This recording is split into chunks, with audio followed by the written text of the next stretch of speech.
नमस्कार, एसटीसी परिवार में आपका स्वागत है। मैं हूं राकीब और आज पढ़ेंगे 5.2 का क्वेश्चन नंबर 13। क्वेश्चन नंबर 13 में बोल रहा है 3 अंकों वाली कितनी संख्याएं 7 से भाज्य, मतलब 3 अंक वाली ऐसी कितनी संख्या है जो 7 से पूरा पूरी कट जाए।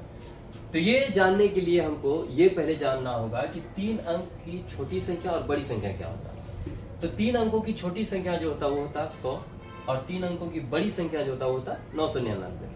क्योंकि इससे आप पीछे अगर जाइए तो 99 हो रहा है, 99 में कितना 99 यानी कि 2 अंक का बन रहा है, इससे पीछे आप जा नहीं सकते।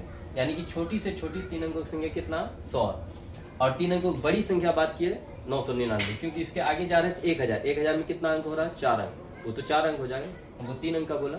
ठीक है, अब 7 से भाज्य है तो 7 से भाज्य होने के लिए जानने के लिए हमको क्या करना है, सबसे छोटी से छोटी संख्या पहले पता करना है कि ऐसा कौन 3 अंकों की सबसे छोटी संख्या जो कि 7 से भाज्य तभी बन पाएगा।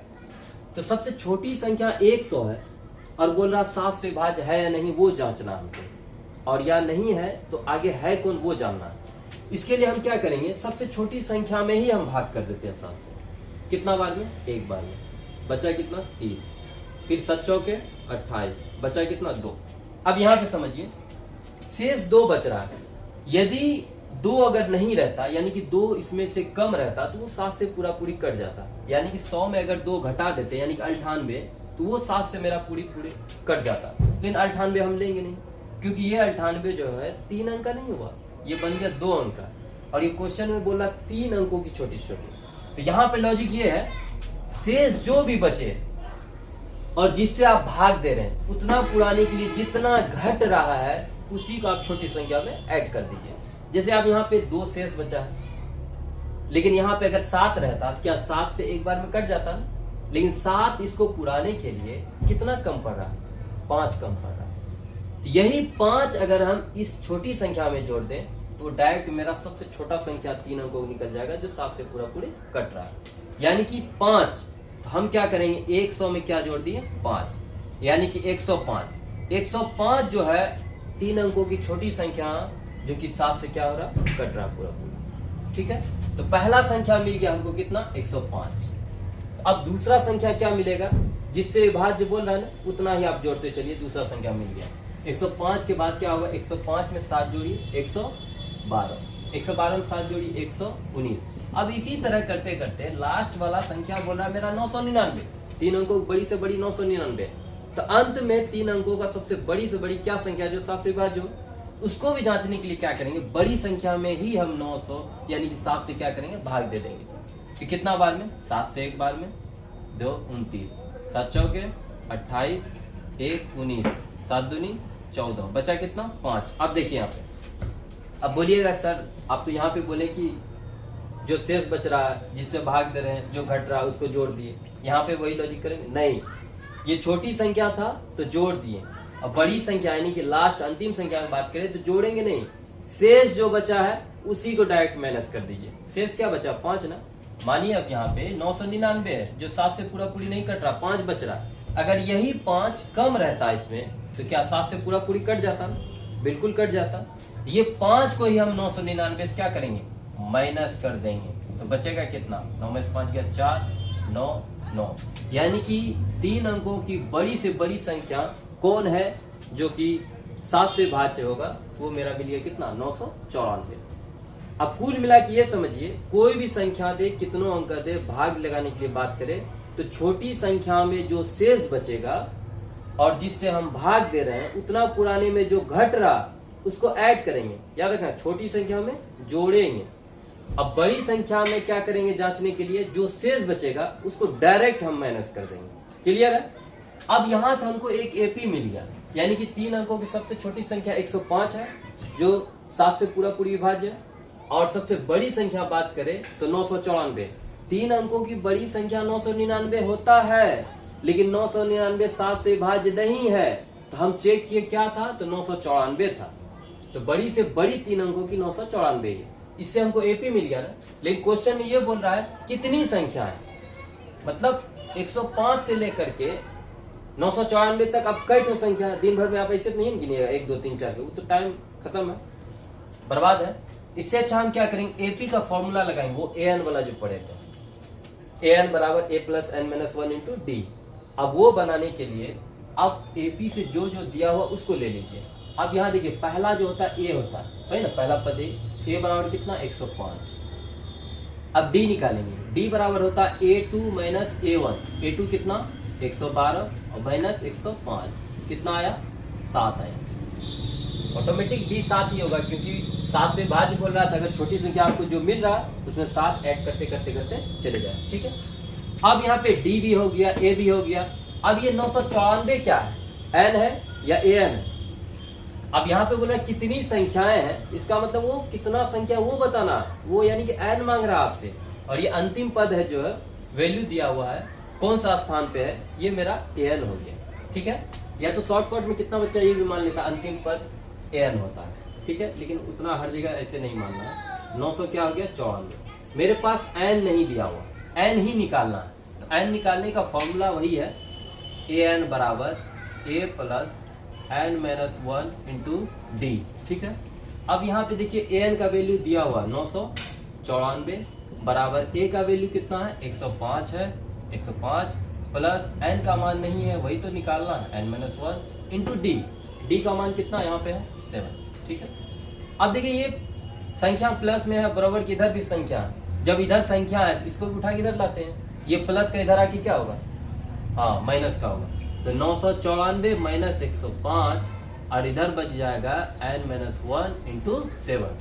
अब इसमें से इसको माइनस कीजिए, 4 से 5 तो जाएगा नहीं, एक हासिल लेते हैं। 14 में से 5 गया 9, ठीक है। यहाँ बन गया 8, ठीक है। 8 का 8, 9 में से 1 गया कितना बचा 8।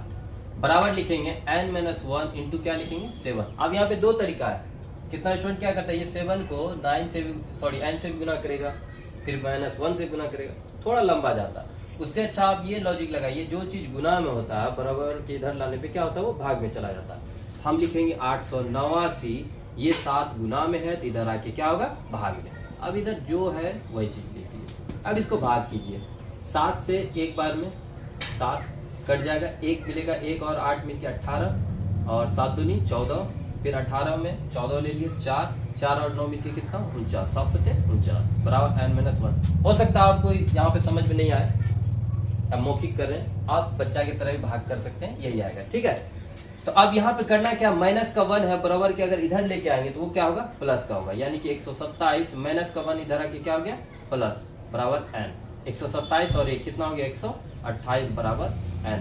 अब यहाँ पे अब हम बोल सकते हैं कि इस एपी में, या ऐसे बोलिए 3 अंकों वाली कितनी संख्या 7 से विभाज्य है, तो हम बोलेंगे 3 अंकों की 128 ऐसी संख्या है, 3 अंकों की 128 ऐसी संख्या जो 7 से पूरी क्या है विभाज्य हो जाएगा। ये मेरा क्या हो गया आंसर। अगर आप अच्छे से समझ गए हैं तो इसी क्वेश्चन को आप एक और दूसरा तरीका से बना सकते हैं। जैसे यहाँ पे 3 अंकों वाली कितनी संख्या 7 से विभाज्य है, तो आप होमवर्क के लिए ये लीजिए कि 3 अंकों वाली ऐसी कितनी संख्या है जो 6 से विभाज्य है। 6 से विभाज्य, क्या आप फंस जाइएगा, बिल्कुल नहीं। 3 अंकों की ही बोल रहा और बोल रहा 6 से विभाज्य है, तो सबसे पहली बात आप 3 अंकों की छोटी से छोटी संख्या लीजिए जो 6 से विभाज्य है। फिर वही लॉजिक लीजिए, क्या 3 अंकों की छोटी संख्या 100, 3 अंकों की बड़ी संख्या 999, 3 अंकों की छोटी संख्या 100। तो हमको छोटी से छोटी संख्या लेना है जो 6 से विभाज्य हो।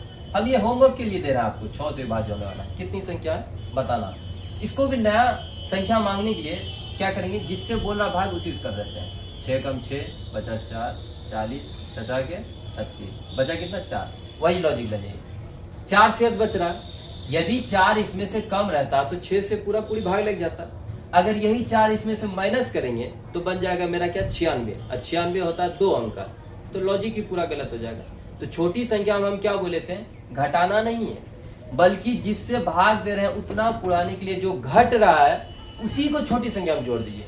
अब मानिए यहाँ पे 4 है, 4 नहीं रह गया, अगर 6 रहता तो 6 से एक बार में कट जाता ना, तो 6 पुराने के लिए कितना घट रहा 2 घट रहा। यही 2 हम क्या करेंगे डायरेक्ट छोटी संख्या हम जोड़ दें, यानी छोटी संख्या 100 था उसमें 2 जोड़ दीजिए, कितना हो गया 102। यानी कि 6 से भाज्य होने के लिए 3 अंकों की छोटी से छोटी संख्या क्या मिल गया 102।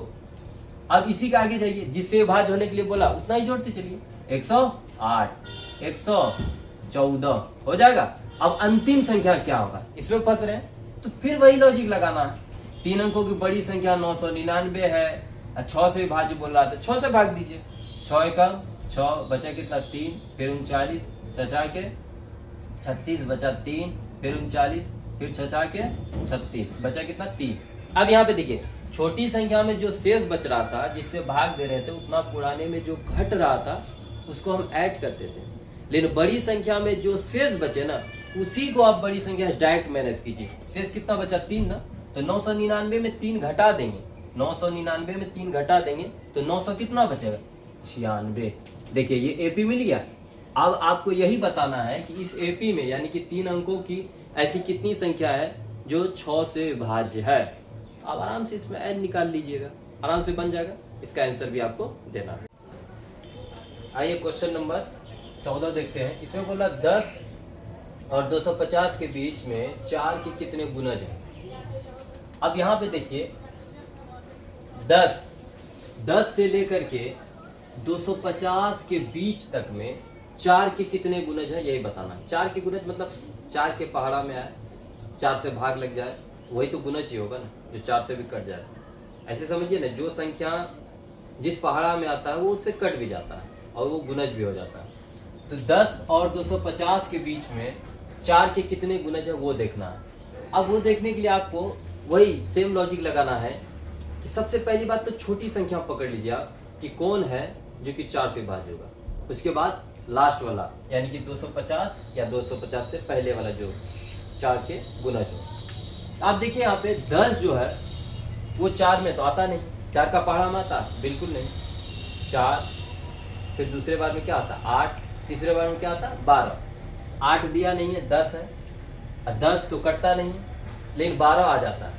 यानी कि 10 नहीं आएगा, 11 नहीं आएगा, लेकिन 12 आ जाएगा। इससे हमको ये पता चल गया कि 10 और 250 के बीच में 4 के गुणज जो है, पहला गुणज अगर देखा जाए क्या है 12। अब 4 के गुणज बोल रहा है तो जस्ट 12 के बाद क्या हो सकता है 16 हो सकता है। 16 के बाद क्या हो सकता है 20 हो सकता है। यानी कि जितना का गुणज बोल रहा है उतना ही आप जोड़ते चलिए। उसी तरह क्या हो सकता है 24 हो सकता है। अब अंतिम में देखिए ये दिया 250 तक में, तो क्या 250 4 के गुणज है, उसको चेक करने के लिए हम क्या करते हैं जिसका गुणज बोला उसी से भाग दीजिए। यानी कि 4 का गुणज बोला है 4 से भाग देते हैं। 4 चौके 24, 10, 4 दूनी 8, बचा कितना 2। यानी कि 250 जो है 4 से पूरा पूरी भाग नहीं लग रहा, इसका मतलब गुणज भी नहीं होगा। कितना एक्स्ट्रा हो रहा है 2। यदि 2 कम रहता तो वो 4 से पूरा पूरी कट जाता। तो यही चीज करते हैं, शेष जो बचा हुआ ना उसी को हम 250 से माइनस कर देते हैं। और शेष 2 को 250 से अगर माइनस करेंगे तो 200 कितना होगा 48। और ये 248 जो है 4 से कट जाएगा, बिल्कुल कट जाएगा, आप चेक कर सकते हैं। 4 से 4 चौके 24 कटा 8 आएगा, 4 दूनी 8। ठीक है, ये डायरेक्ट कट रहा है।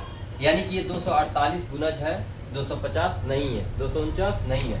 अंतिम में अगर बोला जाए तो कितना गुणज है 248। चलिए शुरू वाला भी मिल गया और अंतिम वाला भी मिल गया। यानी कि 10 और 250 के बीच में 4 के कितने गुणज है, तो पहला गुणज 12 निकल रहा है, फिर दूसरा 16 निकल रहा है। उसी तरह अंतिम में अगर देखा जाए 250 तक में तो 248 4 का गुणज है। अब कितना गुणज है पूछ रहा है, तो यानी कि n मांग रहा है हमसे। और ये जो हो गया मेरा क्या हो गया an हो गया, और ये क्या हो गया a हो गया, और d तो हम निकाल ही लेंगे। यानी कि n का वैल्यू बताना, यानी कि n का वैल्यू निकालने के लिए वही an का फॉर्मूला लगाना, an बराबर a plus n minus 1 into D. उसके लिए हम जो जो दिया हुआ इससे निकाल लेते हैं। a का मान कितना पहला पद यानी कि 12, और d होता है a2 माइनस a1। a2 कितना 16 और माइनस a1 कितना 12 बराबर कितना 4। d मेरा 4 हो गया। और ये जो है ये है मेरा an कितना 200 कितना 48। और हमको बोला कितना गुणज है, यानी कि n मांग रहा है, n निकालना। तो n निकालने के लिए वही फॉर्मूला लगाते हैं, क्या an बराबर a plus n minus 1 into D.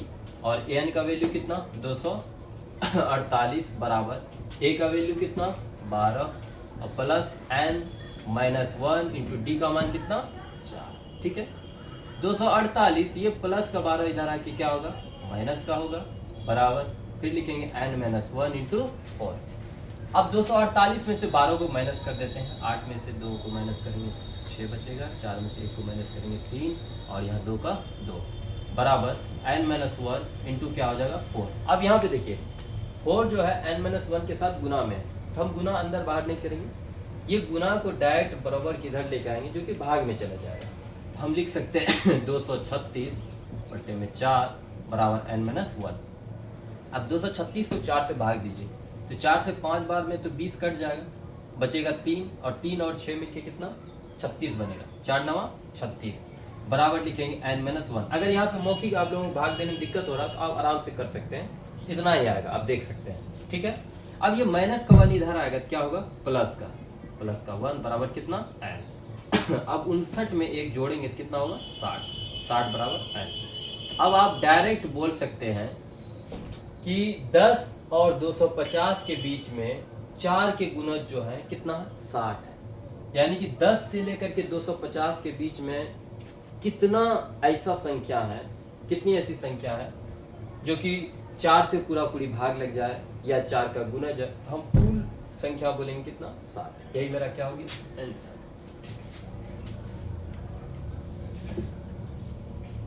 चलिए क्वेश्चन नंबर 15 पे देखते हैं। क्वेश्चन नंबर 15 हम पूरा नहीं लिख पाए, थोड़ा जगह ज़्यादा ले रहा है, इसलिए आप मैथ से हेल्प ले सकते हैं। तो क्वेश्चन में दिया क्या है, 2 एपी दिया हुआ, एक एपी दिया है 63 65 67 और दूसरा एपी दिया है 3 10 17। लेकिन क्वेश्चन का पूछने का क्या मकसद है, क्वेश्चन ये पूछ रहा है इस दोनों एपी का कौन सा ऐसा पद होगा, यानी कि n कौन सा है दोनों का पद जो कि समान हो।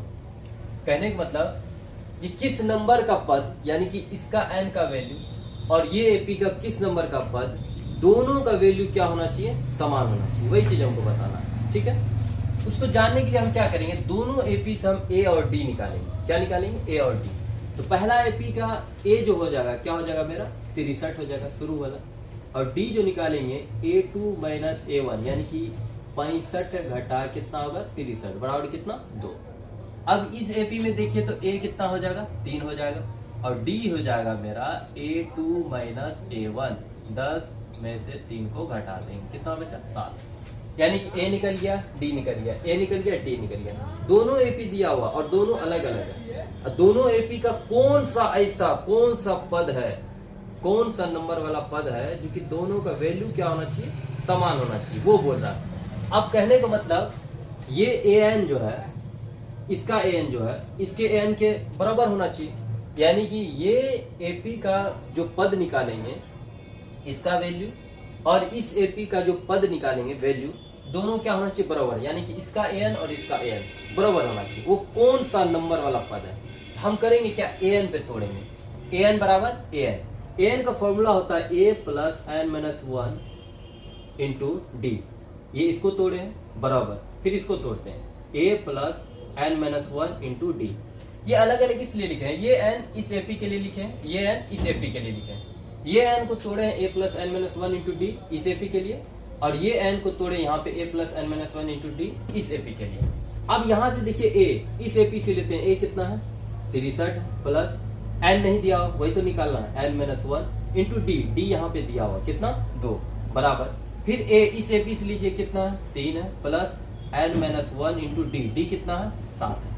अब यहाँ पे देखिए इसको सॉल्व कीजिए, 63 का 63 रहेगा प्लस 2 गुना n करेंगे क्या होगा 2n होगा, और माइनस 2 गुना 1 करेंगे क्या होगा 2 होगा, क्योंकि इसको इधर उधर नहीं कर सकते जब तक सॉल्व नहीं कर सकते। फिर यहाँ देखिए 3 का 3 प्लस 7 गुना n करेंगे क्या होगा 7n होगा, माइनस 7 गुना 1 करेंगे क्या होगा 7 होगा। अब यहाँ देखिए संख्या से जो घटने उठने वाला आराम से घटाइए, कोई दिक्कत नहीं। 63 है और ये माइनस का 2 है, 63 में से अगर 2 घटा देंगे तो मेरा प्लस का क्या बचेगा 61 प्लस का क्या होगा 2n बराबर। अब 3 है और यहाँ माइनस का 7 है, देखिए प्लस वाला छोटा है माइनस वाला बड़ा है, तो चिन्ह तो माइनस का लगेगा। 3 में से आप 7 घटा रहे हैं, यानी कि 7 रुपए कर्ज है और 3 रुपए आपका पैकेट में यानी प्लस का, तो अब दे भी रहे हैं तो भी कर्ज बच रहा है कितना 4, यानी कर्ज बच रहा माइनस का बच रहा। अब लिखेंगे 7n और 3 में से 7 जाएगा यानी कि माइनस का कितना बचेगा 4। अब यहाँ पे हम क्या करते हैं संख्या को एक तरफ कर देते हैं और n वाला जो है उसको एक तरफ करते हैं। अब यहाँ देखिए 2n को 2n रहने देते हैं, ये प्लस का 7n बराबर की उधर है, अब इधर लेके आएंगे तो इसका चिन्ह क्या होगा बदल जाएगा, ये माइनस का होगा। बराबर बराबर में माइनस का 4 है, उसको रहने दिए। अब ये जो बराबर के इधर प्लस का 61 था, उधर जाके क्या होगा माइनस का 61। अब देखिए 2n में से 7n घटा रहे हैं। अब यहाँ फिर देखिए छोटा वाला प्लस में है, बड़ा वाला माइनस में है, तो चिन्ह तो मेरा माइनस का ही लगेगा। अब 2n में से 7n जाएगा, कितना बचेगा 5n। बराबर माइनस माइनस प्लस होता है, लेकिन चिन्ह किसका माइनस का, मतलब 4 रुपए कर्ज था, फिर 61 रुपए कर्ज हुआ, तो टोटल तो मेरा कर्ज ही हुआ। कर्ज कितना हो गया 65 हो गया, तो लिखेंगे माइनस का कितना 65। अब देखिए बराबर के दोनों तरफ सॉरी बराबर के दोनों तरफ अगर माइनस हो तो माइनस माइनस क्या हो गया प्लस हो गया, तो हम लिखेंगे 5n बराबर कितना 65। अब n बराबर लिखेंगे 65 तो रहेगा, ये 5 जो है गुना में है, तो इधर आके क्या होगा भाग में होगा। अब n बराबर लिखेंगे 5 से कितना बार में कटेगा 13 5 65, यानी 13 बार में कटेगा। तो हम बोल सकते हैं ये दोनों एपी जो है, एक 63 65 67, एक 3 10 17, दोनों एपी का यानी कि 13वां पद जो होगा, ये दोनों का वैल्यू क्या होगा समान होगा। यानी कि इस एपी का आप 13वां पद निकालिए और इस एपी का 13वां पद निकालिए, देखिएगा दोनों का वैल्यू क्या होगा समान होगा। यही चीज पूछ रहा था क्वेश्चन में कि इस एपी का कौन सा nवां पद यानी कौन सा पद है जिसका वैल्यू क्या होगा समान होगा। आप रफ में भी कर सकते हैं, 13वां पद इसका निकालिए, 13वां पद इतना निकालिए, देखिए क्या आ रहा, जो भी आ रहा हमको कमेंट में भी बताइए। आइए क्वेश्चन नंबर अब 16 देखते हैं। 16 में क्या है, वह एपी ज्ञात कीजिए जिसका तीसरा पद 16 है, ठीक है, A3 यानी कि 16 है, और 7वां पद यानी कि A7 जो है 5वें पद से 12 अधिक है। 7वां पद जो है 5वां पद से कितना अधिक है 12 अधिक है। तो जो पहले क्लियर दिया उसको लिख लेते हैं, यानी कि 16वां पद दिया हुआ, तीसरा पद दिया हुआ कितना 16, यानी कि तीसरा पद को हम लिखते हैं A3 कितना 16।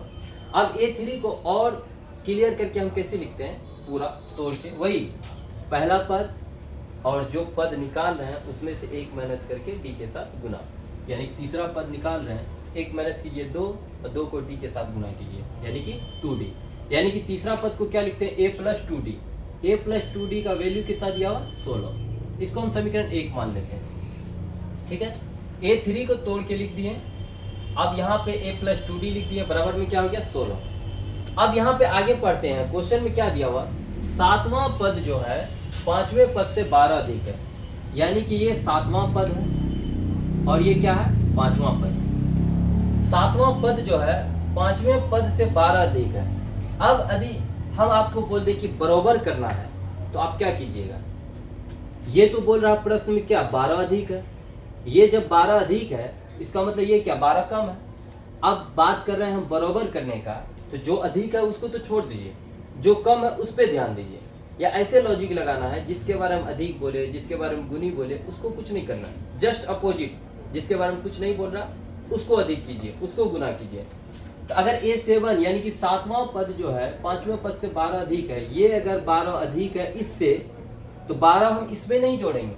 अगर बराबर करना है तो जिसके बारे में नहीं बोला हम उसमें 12 जोड़ेंगे, ठीक है। यानी कि जिसके बारे में बोलेगा उसमें हम नहीं जोड़ेंगे, जिसके बारे में कुछ नहीं बोलेगा उसमें हम जोड़ेंगे। यानी कि ये तो ऑलरेडी 12 अधिक है, तो बराबर करना है तो इसमें 12 थोड़े जोड़ेंगे, इसमें जोड़ेंगे। अब ये 12 जो जोड़ दिए तो अब ये दोनों क्या हो गया बराबर हो गया। अगर एग्जाम्पल के लिए आप नहीं समझ रहे, ये समझिए, जैसे राम के पास 5 रुपया है, ठीक है, ये राम के पास 5 रुपया है और मोहन के पास 3 रुपया है। आप बोलिएगा मोहन के पास कितना रुपया कम है 2 रुपया कम। आप बोलिएगा आप दोनों को हम बराबर करेंगे, तो क्या कीजिएगा, जिसके पास कम है उसी पे न जोड़िएगा, यानी कि 2 रुपये इसमें कम है तो किस में इसमें जोड़िएगा। उसी तरह ये तो 12 अधिक था ही, अब बराबर लाना है तो ये कम है, इसमें 12 हम जोड़ते हैं, ठीक है। अब यहाँ पे A7 को तोड़ते हैं, ठीक इसी तरह A3 को जैसे तोड़ेंगे, A7 को तोड़ेंगे A प्लस 6D बराबर, A5 को तोड़ेंगे A प्लस 4D बराबर, बराबर नहीं प्लस है, प्लस में कितना 12, यानी कि A7 को तोड़े A प्लस 6D बराबर था तो बराबर दी, A5 को तोड़े A प्लस 4D, अब प्लस में 12 था तो 12 दे दिए। अब यहाँ पे देखिए, अब यहाँ पे तो कोई संख्या जुटने घटने वाला है नहीं, यहाँ पे भी है नहीं। अब हम क्या करते हैं, संख्या जो है 12 उसको रहने देते हैं, A और 4D को बराबर के हम इधर लेके आते हैं, ये प्लस वाला इधर आके क्या होगा माइनस का होगा, यानी कि A प्लस 6D ये प्लस का ए इधर आके क्या होगा माइनस का, ये प्लस का 4d इधर आके क्या होगा माइनस का। बराबर में हम क्या लिखेंगे 12। बराबर में 12 इसलिए रहा क्योंकि बराबर के इधर जो भी था सबको इधर लेके आए और इसको इधर लेके आए तो जो भी चिन्ह था बदल गया। और ये 12 को हम इधर लेके नहीं आए, बराबर के इधर था इधर ही रहा, इसलिए इसमें कोई चिन्ह परिवर्तन नहीं हुआ, प्लस का था प्लस में ही रहा। अब यहाँ पे देखिए ये ए जो है प्लस का और ये ए जो है माइनस का, ये माइनस वाला है ये प्लस वाला है, कैंसिल। अब 6d में से 4d को माइनस कर दीजिए, कितना बचेगा 2d। 2d बराबर कितना 12। अब d बराबर लिखेंगे क्या होगा 12 में 2 और d बराबर कितना निकला 6, यानी कि d का वैल्यू निकला कितना 6। अब d का मान जब 6 निकल गया है, इसी को अगर समीकरण 1 में रखेंगे तो a का मान निकल जाएगा। हम लिखेंगे क्या d का मान समीकरण 1 में रखने पर, ठीक है, समीकरण 1 में रखने पर, ठीक है। और समीकरण 1 है मेरा a प्लस 2d बराबर 16, a का a रहा प्लस 2 गुने में क्या है d और d का मान कितना है 6, यहाँ पे गुना में क्या कर दिए 6 बराबर कितना 16। a प्लस 2 गुना और 6 करेंगे कितना होगा 12 बराबर कितना 16। a बराबर 16 तो रहेगा ही, ये प्लस का 12 उधर जाएगा क्या होगा माइनस का, और a बराबर कितना 4। अब यहाँ पे देखिए पहला पद निकल गया a यानी कि 4, d सार्वंतर निकल गया 6। अब कुछ भी मांगेगा आराम से निकलेगा। पूछा क्या था वह एपी ज्ञात कीजिए, हमको एपी बताना। एपी बताना है तो एपी कोई भी ज्ञात करने के लिए हमको ए और डी चाहिए, तभी हम ज्ञात कर सकते हैं। तो एपी निकालने के लिए क्या करेंगे, पहला पद तो मेरा a यानी कि a1 4 ही हो गया, और a2 जो होता है a प्लस क्या होता है d, यानी कि a का मान 4 और प्लस d का मान कितना 6 बराबर कितना 10। a3 जो होता है a प्लस 2d होता है, a का मान 4 और प्लस 2 गुना d का मान कितना 6, 4 प्लस 2 6 के कितना 12, 12 और 4 कितना 16। अब एपी लिखने के लिए बोला कम से कम 3 पद दे दें काफी है, तो हम लिखेंगे वह एपी जो होगा तो पहला पद कितना हो गया 4, कोमा दूसरा पद कितना हो गया 10, कोमा तीसरा पद कितना हो गया 16। उसी तरह आप और भी निकाल सकते हैं, हमको ये एपी ही निकालने के लिए बोला गया था। ठीक है, आपको समझ में आ गया होगा। ठीक, चलिए आप क्वेश्चन नंबर देखते हैं 17 क्वेश्चन जो है इस चैप्टर का सबसे हट के है। क्यों हट के है, यहाँ पे देखिए एपी 3, 8, 13, 253 में अंतिम पद से 20वां पद ज्ञात कीजिए। देखिए डायरेक्ट 20वां पद बोलता तो डायरेक्ट हम निकाल लेते क्या a प्लस 19d, लेकिन यहाँ बोल क्या रहा है अंतिम पद से, यानी कि अभी तक हम जितना भी एपी का पद निकाल रहे थे इधर से निकाल रहे थे, इधर से। अब हमको क्या बोल रहा है अंतिम से, यानी कि अंतिम छोर जो आया आपको उधर से निकालना है कि 20वां पद कौन है। आप समझ रहे हैं, जैसे कोई लाइन लगा हुआ है, अब यहाँ पे शुरू हो रहा है जैसे कि यहाँ से 1, यहाँ से 2, यहाँ से 3, यहाँ से 4, यहाँ से 5 आदमी हैं। अब शुरुआत से आप ऐसे गिने तो बोले कि इधर से कितना टोटल गिनती में 5 आ रहा है, ठीक है, और इधर से 5 आ रहा है, ये 2 जो है इधर से दूसरे स्थान पे आ रहा है इधर से। अब वही अगर हम आपसे घुमा के क्वेश्चन पूछ लें कि अंतिम से कौन से स्थान पे आता है, तो आप इधर से नहीं गिनिएगा, इधर से गिनिएगा 1, 2, 3, 4, यानी कि अंतिम से स्थान इसका कितना चौथा स्थान। आप समझ रहे हैं, तो अंतिम से जब पद निकालने के लिए दे तो उसमें 2-3 चीज याद रखना है। अंतिम से जब पद निकालने के लिए बोले तो आप एपी को ही पलटा दीजिए। जैसे अगर 1, 2, 3, 4, 5 रहता, ऐसे हम पद निकालने देता तो 1, 2, 3, 4, 5 ही रखते, लेकिन अंतिम से बोला तो आप पलटाइए। कैसे, आप इधर से 1 नहीं लिखेंगे, यहाँ से 5 लिखेंगे, 4 लिखेंगे, 3 लिखेंगे, 2 लिखेंगे, 1 लिखेंगे। आ रहा समझ में, एपी को ही हम पलट देंगे अंतिम से अगर बात करें। और इधर से जो डी आएगा मेरा, जैसे हम डी निकालते थे सार्वंतर, यानी कि दूसरे पद से पहला पद को घटाते थे जो सार्वंतर आता था, तो अंतिम पद से जब बोलेगा तो वो भी चेंज हो जाता है। कैसे, अगर आप यहाँ पे अगर डी निकालिएगा तो आप बोलिएगा क्या, चलो a2 माइनस a1 होता है, 8 में से 3 घटाएंगे 5 होगा, d 5 होगा लेकिन प्लस का होगा। लेकिन यही अंतिम से अगर बोला जाए तो वो 5 प्लस का नहीं होगा, माइनस का हो जाएगा। क्योंकि आप पलटा रहे हैं तो आप कैसे लिखिएगा एपी, आप ऐसे लिख सकते हैं, एपी को उल्टा करने पे लिख सकते हैं, उल्टा या पलटने पर, उल्टा करने पर। अब अगर उल्टा रहे तो आप देखिए यहाँ पहला क्या लिखिएगा 253, यानी कि इधर से आप शुरू कर रहे हैं लिखने के लिए 253। अब यहाँ पे देखिए सार्वंतर कितना का आ रहा था, अगर सीधा से बात करें तो 5 का आ रहा था। अगर उल्टा बोले, अंतिम पद से बोले, तो जो चीज प्लस का आ रहा था सार्वंतर वही रहेगा। अगर प्लस का आ रहा था तो वो माइनस का हो जाएगा, अगर माइनस का आ रहा था तो वो प्लस का हो जाएगा। तो ऐसे में अगर देखा जाए सीधा सीधी डी अगर, तो A2 माइनस A1 यानी कि 8 में से 3 घटाएंगे तो 5, यानी कि प्लस का आ रहा है 5, सीधा की बात करें। लेकिन अंतिम में बोल रहा है तो हम क्या बोले, सार्वंतर को भी आपको उल्टा कर देना, यानी चिन्ह को उलट देना। अगर ये प्लस का आ रहा है, उधर से अंतिम से क्या होगा, माइनस का होगा। तो माइनस का आने के लिए हम क्या करेंगे, पहला पद अगर इधर से 253 है तो सार्वंतर माइनस का 5 है, तो 253 में से माइनस 5 कीजिए, कितना हुआ 248। फिर 248 में से 5 माइनस कीजिए 243, डॉट डॉट डॉट, उसी तरह इधर लिख लीजिए 13 है, फिर क्या है 8 है, फिर क्या है 3 है। अब ऐसे समझिए, सार्वंतर माइनस का 5 लिए तभी तो 13 में से 5 गया 8 बचा, 8 में से 5 गया 3 बचा। आ रहा समझ में, यानी कि जो चीज यहाँ शुरू से हो रहा था वो कहाँ चले गया अंतिम, जो चीज अंत में था वो कहाँ गया शुरू में। जब अंतिम पद से बोले तो यही लॉजिक लगाना होगा, सबसे पहले आपको एपी को पलटना होगा और आपको सीधा सार्वंतर देखना क्या है। अगर प्लस का सार्वंतर आ रहा है तो माइनस का हो जाएगा, माइनस का अगर सीधा में आए तो प्लस का हो जाएगा। ठीक है, अब जब पहला पद हम निकाल लिए 253 है, सार्वंतर हम देख लिए कि माइनस का 5 आ रहा है उल्टाने पे, तो हम माइनस करते गए 5, 253 में से माइनस 5 किए, 248 में से माइनस 5 किए, उसी तरह करते आ रहे। ठीक है, अब ये जो बन गया, अब इधर भूल जाइए ऊपर क्या है। अब आपको एपी मिल रहा है 253, 248, 243, 13, 8, 3। अब इसमें से आपको ए डी और क्या निकालना है, 20वां पद आराम से निकलेगा। 20वां पद निकालने से पहले हम देखते हैं ए कितना हो गया 253। ठीक है, अब ए हो गया और डी आप बोलिएगा क्या होगा 248 घटा 253, यानी कि A2 माइनस A1, क्या लिखिएगा माइनस का 5। अब क्या बोल रहा है 20वां पद बोल रहा है, 20वां पद यानी कि A20 निकालने के लिए क्या लिखते हैं हम A प्लस 19 डी, यानी कोई भी पद निकालने के लिए ए और डी हमको चाहिए। ए निकल गया, डी भी निकल गया। 20वां पद बोला A प्लस 19 डी, ए का मान कितना है 253 लिख दिया, प्लस 19 गुना डी का मान कितना माइनस का 5। ठीक है, अब यहाँ से देखिए सीधा में प्लस का 5 आ रहा था और एपी को ही अंतिम से बोला तो एपी को पलट दिए, तो ये प्लस वाला एपी का सार्वंतर जो आ रहा था वो पलट के किस में आ गया, सार्वंतर माइनस में आ गया। अगर माइनस का आता तो पलटाते तो प्लस का आता, इसलिए एपी का सार्वंतर जो मेरा उल्टाने क्या बन गया माइनस का 5।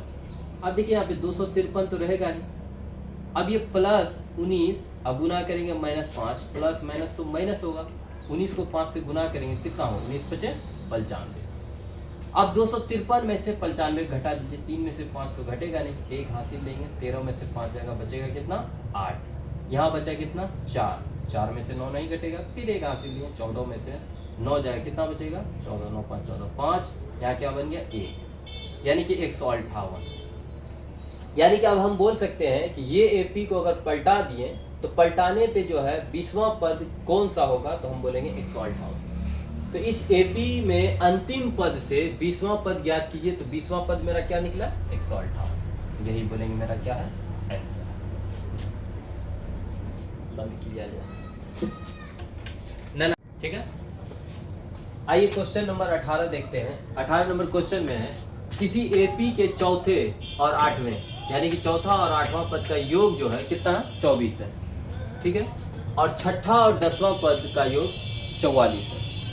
तो इस एपी के प्रथम 3 पद ज्ञात कीजिए।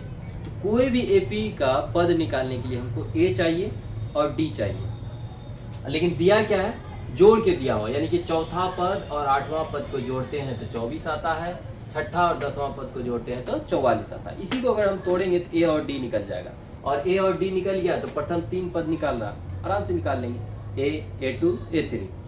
अब यहाँ पे पहले देखते हैं चौथा पद दिया हुआ, चौथा पद को हम क्या बोलते हैं A4 बोलते हैं, प्लस 8वां पद दिया हो, 8वां पद को क्या लिखते हैं A8, बराबर कितना है 24। आ रहा होगा समझ में, यानी कि चौथा और 8वां पद का योग बोल रहा है, इसलिए चौथा और 8वां को हम क्या कर दिए, जोड़ दिए। योग मतलब क्या, जोड़। बराबर कितना आ रहा है 24 आ रहा है। अब इसको आराम से आप तोड़िए, A4 को हम किस तरह लिख सकते हैं, A प्लस 3D, बिल्कुल वही अभी तक हम वही लॉजिक पढ़ रहे हैं। A प्लस क्या लिख सकते हैं 3D। अब ये प्लस है तो प्लस, यानी कि A प्लस 3D कहाँ से लिखे, ये चौथा पद को तोड़े A4 को हम लिखते हैं A प्लस 3D। अब उसी तरह A8 को क्या लिख सकते हैं, मन में सोचिए कुछ देर के लिए। जी बिल्कुल सही, A8 को लिख सकते हैं A प्लस 7D, अब बराबर कितना है 24। ठीक है, अब यहाँ पे देखिए A वाले A के साथ जुटेगा, D वाले D वाले के साथ जुटेगा। यहाँ पे A है और यहाँ पे A है, A और A कितना है 2A प्लस 3D 7D, दोनों को जोड़ते हैं कितना आएगा 10D, बराबर कितना 24। यहाँ पे दो नियम है, यहाँ पे आप छोटा कर सकते हैं, कॉमन ले सकते हैं, ठीक है, या आप अगर कॉमन नहीं भी ले रहे तो भी आंसर सही निकलेगा। तो चलिए कॉमन नहीं लेते हम लोग, इसको समीकरण 1 मान लेते हैं। अब प्रश्न से आते हैं, दूसरा प्रश्न का कंडीशन दिया है छठे और 10वें, यानी कि छठा पद और 10वां पद को जोड़ते हैं 44 आता है। सेम टू सेम इसी तरह लिखेंगे, छठा पद यानी कि A6 और 10वां पद A10, कितना है उसका योगफल 44 है। छठा को लिखते हैं इसको तोड़ के A प्लस 5D और प्लस 10वां पद को तोड़ेंगे A प्लस 9D, बराबर कितना 44। फिर यहाँ पे वही चीज, A वाले A के साथ जुटेगा, D वाले D के साथ जुटेगा। A और A को जोड़ दें कितना हो जाएगा 2A, और प्लस 5D और 9D को जोड़ दें तो कितना होगा 14D, बराबर कितना 44। इसको समीकरण 2 मान सकते हैं। ठीक है, अब एक समीकरण यहाँ आया है, एक समीकरण यहाँ आया है, ना ही A का मान पता है ना ही D का मान पता है। समीकरण 1 तथा 2 से क्या करेंगे, घटाने पे क्या होगा, कुछ न कुछ या तो A का मान या तो D का मान निकल जाएगा। हम यहाँ पे लिख सकते हैं क्या, समीकरण 1 तथा 2 से। अब 1 तथा 2 से तो पहला समीकरण है मेरा 2A प्लस का 10D बराबर कितना 24, और दूसरा समीकरण है मेरा 2A प्लस का 14D बराबर 44। यहाँ पे देखिए मेरा मकसद यहाँ पे ये होता है, किसी एक चीज को खत्म करने के लिए, किसी एक चीज को जब तक खत्म नहीं कीजिएगा तो दूसरा का मान नहीं निकलेगा।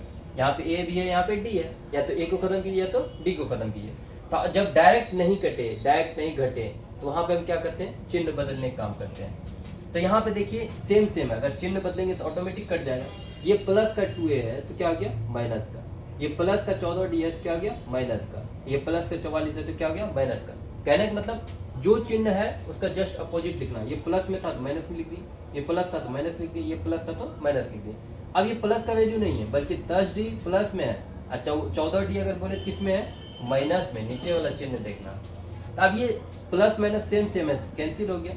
10D में से 14D घटाइएगा, छोटा में से बड़ा, तो ऑटोमेटिक चिन्ह माइनस का लगेगा। तो कितना D बचेगा 4D बचेगा, बराबर। अब फिर यहाँ पे देखिए ये प्लस का छोटा है माइनस का बड़ा, तो यहाँ पे माइनस में आएगा। 24 में से 44 घटा रहे हैं, ऑटोमेटिक माइनस में लगेगा। तो बचेगा कितना, इसी से इसको घटाइए, चिन्ह लेकिन माइनस करेगा। तो 44 में से अगर 24 घटा दें कितना बचेगा 20 बचेगा। ये माइनस और ये माइनस क्या बन गया, प्लस बन गया। अब यहाँ पे हम लिख सकते हैं 4D बराबर 20, और D बराबर लिख सकते हैं 20, ये गुना में है तो कहा जाएगा भाग, और D बराबर कितना निकलेगा 5। यानी कि सारांतर हमको पता चल गया, सारांतर D हो गया 5।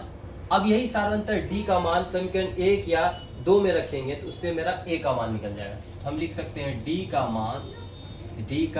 मान समीकरण 1 में रखने पर, ठीक है। और समीकरण 1 है मेरा यहाँ पे देखिए 2A प्लस का 10D बराबर 24। देखिए D का मान क्यों रख रहे हैं, जब तक D का मान यहाँ पे पुट नहीं करेंगे, ये गुना नहीं होगा, उधर माइनस नहीं होगा, तो A का मान निकलेगा। आप चाहिए समीकरण 1 में रखिए या समीकरण 2 में रखिए, जहां भी रखिए आराम से आंसर सेम निकलेगा। तो 2A का 2A प्लस 10 और D का मान कितना निकला 5, तो D के जगह पे 5 बराबर कितना 24। 2A प्लस 10 और 5 को गुना करेंगे कितना आएगा 50, बराबर कितना 24। 2A बराबर 24, ये प्लस का 50 इधर आके क्या हो गया माइनस का। 2A बराबर, अब देखिए यहाँ पे भी प्लस वाला छोटा है माइनस वाला बड़ा है, घटेगा लेकिन चिन्ह किसका लगेगा माइनस का निकलेगा। ठीक है। अब 50 में से ही 24 घटा दीजिए, लेकिन चिन्ह किसका लगेगा, माइनस का लगेगा। अब घटाइए, 10 में से 4 गया 6, यहाँ बचा 4, 4 में से 2 गया 2, यानी कि 26। फिर ए बराबर लिखेंगे माइनस का 26 बट्टे में कितना 2, कट जाएगा। ए बराबर लिखना माइनस का 13, यानी कि ए जो माइनस 13 निकला है ये पहला पद निकला है। और हमको क्वेश्चन में बोला प्रथम 3 पद ज्ञात कीजिए।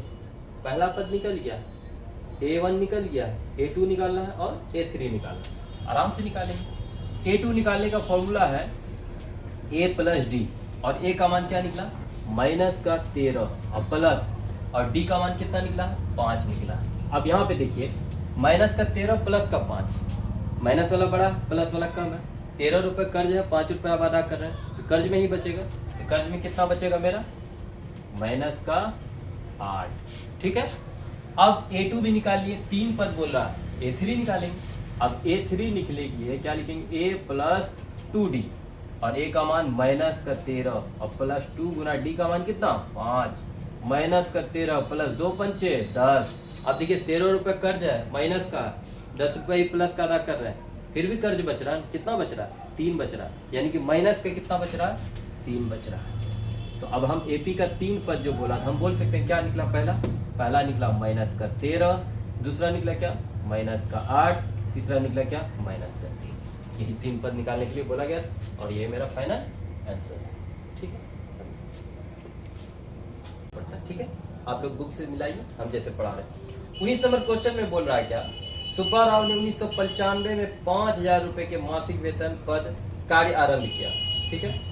प्रत्येक वर्ष 200 रुपए की वेतन वृद्धि प्राप्त की, किस वर्ष उसका वेतन 7000 रुपए हो जाएगा। अब देखिए ये आदमी जो है 1995 में अपना कार्य स्टार्ट करता है और शुरू में इसका वेतन जो है 5000 रुपए मंथली है, 5000 रुपए पर महीना कमा रहा है, ठीक है मासिक वेतन। और बोल क्या रहा, प्रत्येक वर्ष 200 रुपए का वृद्धि हो रहा है।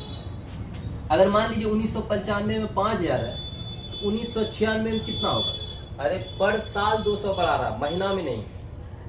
तो अब 1995 में 5000 था, प्रत्येक साल 200 बढ़ रहा है, तो 1996 में कितना होगा 200 जोड़ दीजिए, यानी कि इसमें कितना जोड़ रहे हैं 200 जोड़ रहे हैं, 5200 हुआ। अब उसी तरह हम बोलेंगे 1997 में क्या होगा, तो 5200 तो है, पर साल 200 बढ़ रहा है, तो यानी कि 1997 में जो होगा ये 200 जोड़ेंगे, यानी कि 5200 में 200 जोड़ेंगे, कितना हो जाएगा मेरा 5400। यानी कि पहला साल यानी कि 1995 में 5000 था, पर साल 200 रुपये बढ़ रहा है। 1996 में हो गया 5200, 1997 में हो गया 5400, 1998 में बोल देंगे 5600, पर 200 बढ़ रहा है साल में। अब बोला किस वर्ष जो है उसका वेतन 7000 रुपये हो जाएगा, इससे आपको AP मिल रहा है। अब AP कैसे मिल रहा है कि पहला साल उसको मिल रहा है 5000, दूसरे साल मिल रहा है उसको 5200, तीसरे साल मिल रहा है उसको 5400। इसी तरह कौन सा वर्ष में उसको जो है 7000 रुपये हो जाएगा, ठीक है। यही चीज हमसे पूछ रहा है कि किस वर्ष उसका वेतन 7000 हो जाएगा। क्या आपको AP नहीं नजर आ रहा, बिल्कुल इजी वे में लग रहा है कि AP है। आराम से कौन सा वर्ष बोल रहा है, यानी कि ये AN है, कौन सा वर्ष पूछ रहा था यानी कि N पूछ रहा है, और ये A है और D कितना डिफरेंस होता है, सार्वंतर होता है, 200 बढ़ रहा है तो D भी कितना है 200, आराम से निकलेगा। हम बोलेंगे A बराबर कितना 5000, ठीक है, और D बराबर कितना, अरे 5200 में 5000 घटा दीजिए, कितना A2 लिखेंगे, कितना बचा 200, ये D निकला। फिर ये AN कितना, AN बोलेंगे 7000 है। अब हमको N पूछ रहा है कितना, कौन सा साल में उसका वेतन 7000 हो जाएगा, ठीक है। उसके लिए हम क्या करेंगे N निकालेंगे, और N निकालने के लिए हम क्या करेंगे वही AN वाला फॉर्मूला लगाएंगे। AN बराबर A plus N minus 1 into D। AN का वैल्यू कितना 7000 बराबर A का वैल्यू कितना है 5000 प्लस N का ही तो वैल्यू निकालना है, और D का मान कितना है 200 है। अब देखिए यहाँ पे ये प्लस में संख्या बराबर की उधर है, इधर लेके आएंगे क्या होगा माइनस का होगा, 7000 माइनस का 5000 और यहाँ बराबर हो जाएगा N माइनस 1 इंटू कितना 200। 7000 में 5000 को माइनस करेंगे कितना बचेगा 2000 बराबर N माइनस 1 इंटू कितना 200। अब यहाँ पे देखिए 200 का अंदर बाहर गुना नहीं करना, बल्कि ये गुना में डायरेक्ट उठा के इधर लेके आएंगे, क्या होगा भाग में। हम लिखेंगे 2000 बट्टे में कितना 200, अब बराबर कितना N माइनस 1। अब यहाँ पे देखिए 2000 को 200 से भाग दे रहे हैं, 2 जीरो से 2 जीरो कैंसिल, 2 से 20 कितना बार में, 10 बार में, यानी कि 10 बार में पूरा पूरी कट रहा है। 10 बराबर लिखेंगे n-1। अब ये माइनस का 1 बराबर इधर आएगा, प्लस का होगा, 10 जोड़ 1 बराबर क्या लिखेंगे n, और 10 और 1 कितना 11। यानी कि हम बोल सकते हैं कि इस महाशय का जो है वेतन किस साल 7,000 होगा। हम क्या बोलेंगे, n बराबर कितना आया 11, यानी कि 11वें साल, यानी 1995 में काम स्टार्ट किया है, 11वें साल में इसका वेतन जो हो जाएगा कितना हो जाएगा, 7,000 हो जाएगा। अच्छा, एक होमवर्क के लिए आप इस पे क्वेश्चन ले सकते हैं। आप हमको ये बताइए कि 18वां वर्ष यानी कि 18वें वर्ष में 18वां साल पे इसका वेतन क्या होगा, यानी कि 11वां वर्ष पे तो 7,000 हो रहा है, 18वां वर्ष पे क्या होगा, ये हमको आप आंसर बताइएगा। ठीक है, ठीक है।